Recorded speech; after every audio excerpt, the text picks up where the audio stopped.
Friends, ഇന്ന് നമുക്ക് ഇഞ്ചിക്കറി എങ്ങനെയാണ് ഉണ്ടാക്കുന്നതെന്ന് നോക്കാം. ഓണത്തിന് സ്പെഷ്യലായിട്ട് നമ്മൾ വിളമ്പുന്ന ഒരു വിഭവമാണ് ഈ ഇഞ്ചിക്കറി എന്ന് പറയുന്നത്. അതിനാദ്യം വെളിച്ചെണ്ണയ്ക്കകത്തോട്ട് നമുക്ക് കുറച്ച് ചെറുള്ളി അരിഞ്ഞതിടാം. ഒരു 10 ചെറുള്ളി ഞാനിവിടെ എടുത്തിട്ടുണ്ട്.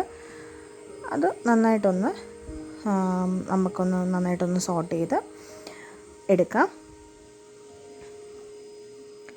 അതിലേക്ക് ഞാൻ 2 പച്ചമുളകാണ് ഇടുന്നത്. എരിവിനനുസരിച്ച് നിങ്ങൾക്ക് ചേർക്കാം. ഞാനിവിടെ 2 പച്ചമുളകാണ് എടുത്തിരിക്കുന്നത്. അതും കൂടെ ഇതിൻ്റെ കൂടെ ഇട്ടൊന്ന് നന്നായിട്ട് വഴറ്റിയെടുക്കാം.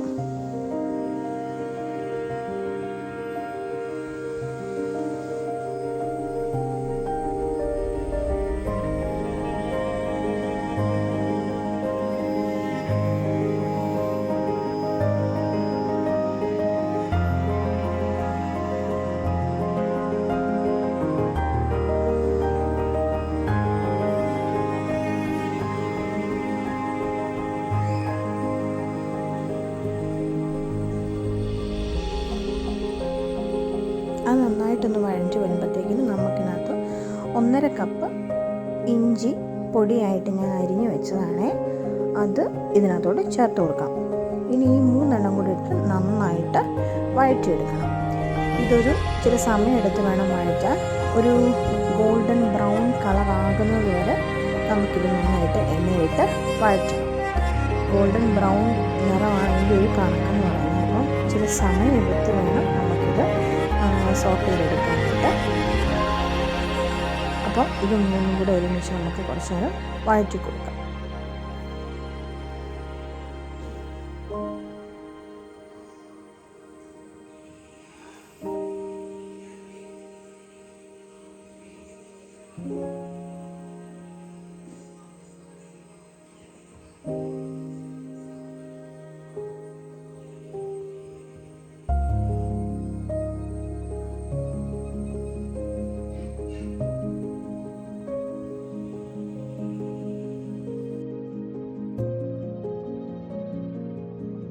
ഇനി ഇതിലേക്ക് നമുക്ക് ആവശ്യത്തിന് ഉപ്പ് ചേർത്ത് കൊടുക്കാം. ഉപ്പ് ആവശ്യത്തിന് ഉപയോഗിക്കാം.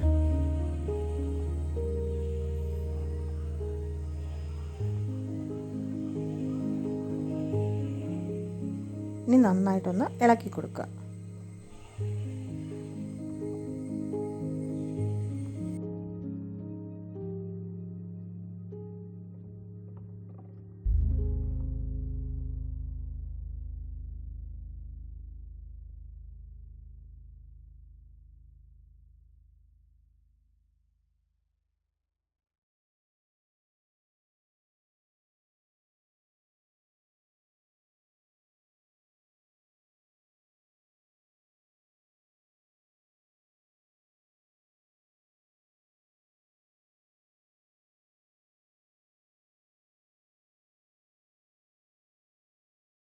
ഇനി ഫ്ലെയിം നന്നായിട്ട് കുറച്ച് വെക്കണം. ഒന്നെങ്കിൽ അത് മിനിമത്തിൽ വെക്കുക, അല്ലെങ്കിൽ അത് ഓഫ് ചെയ്യുക. ഈ ഒരു പരുവമാകുമ്പോഴത്തേക്കിന് നമുക്കിതിനകത്തോട്ട് പൊടികൾ ചേർക്കണം. ഇതാണ് ഇതിൻ്റെ പരുവം. അപ്പോൾ പൊടികളായിട്ട് ഞാനിവിടെ ഒരു 1/4 ടീസ്പൂൺ മഞ്ഞൾപ്പൊടി എടുക്കുന്നുണ്ട്. 1/4 ടീസ്പൂൺ മഞ്ഞൾപ്പൊടി, 1 ടേബിൾ സ്പൂൺ നമുക്ക് മുളക് പൊടി ചേർക്കാം. 1 ടേബിൾ സ്പൂണാണ് മുളക് പൊടി. അതിൻ്റെ കൂടെ ഞാനിവിടെ ഇച്ചിരി കായപ്പൊടിയും കൂടെ ചേർക്കുന്നുണ്ട്. കായപ്പൊടി ഓപ്ഷണലാണ്. അതിൻ്റെ രുചി ഇഷ്ടമുള്ളവർക്ക് ചേർത്താൽ മതി. ഞാൻ കുറച്ച് ചേർക്കുന്നുണ്ട് കായപ്പൊടി. ഇനി ഇതെല്ലാം കൂടി ഇട്ട് നമുക്ക് നന്നായിട്ട് വഴറ്റിയെടുക്കാം.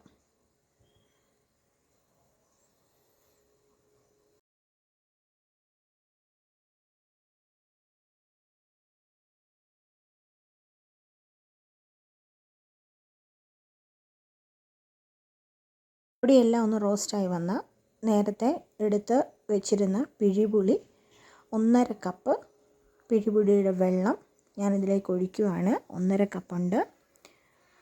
ഇനി അത് നന്നായിട്ടൊന്ന് ഇളക്കി, ഇനി അതൊന്ന് നന്നായിട്ട് ആ പുളിയൊക്കെ അതിനകത്തോട്ട് ഇറങ്ങുന്ന രീതിയിൽ കുറച്ച് നേരം നമുക്കതിൽ നിന്ന് തിളപ്പിക്കാം.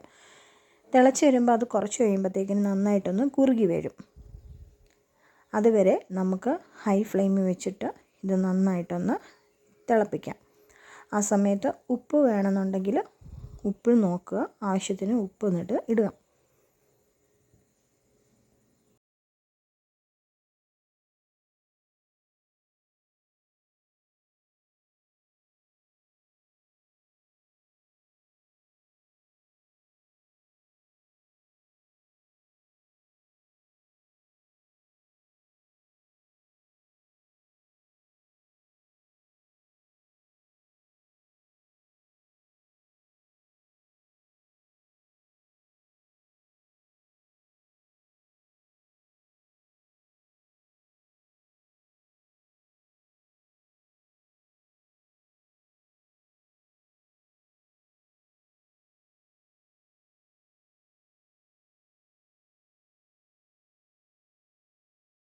ഇപ്പോൾ ഇത് നന്നായിട്ട് തിളച്ചൊന്ന് കുറുകി വന്നിട്ടുണ്ട്.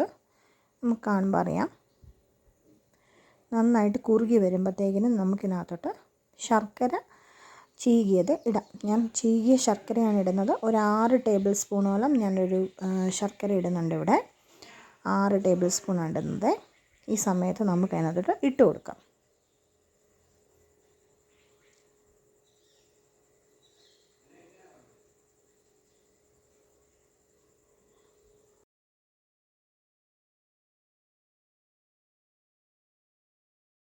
ഇത് നന്നായിട്ട് ഇളക്കി കൊടുക്കുക.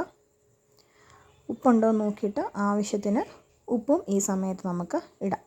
ഇനി ഇത് കുറച്ച് നേരം കൂടി ഒന്ന് തിളച്ചൊന്ന് വറ്റട്ടെ. ഒന്ന് കുറുകി വരുമ്പോഴത്തേക്കിന് നമുക്ക് തീ ഓഫ് ചെയ്യാം.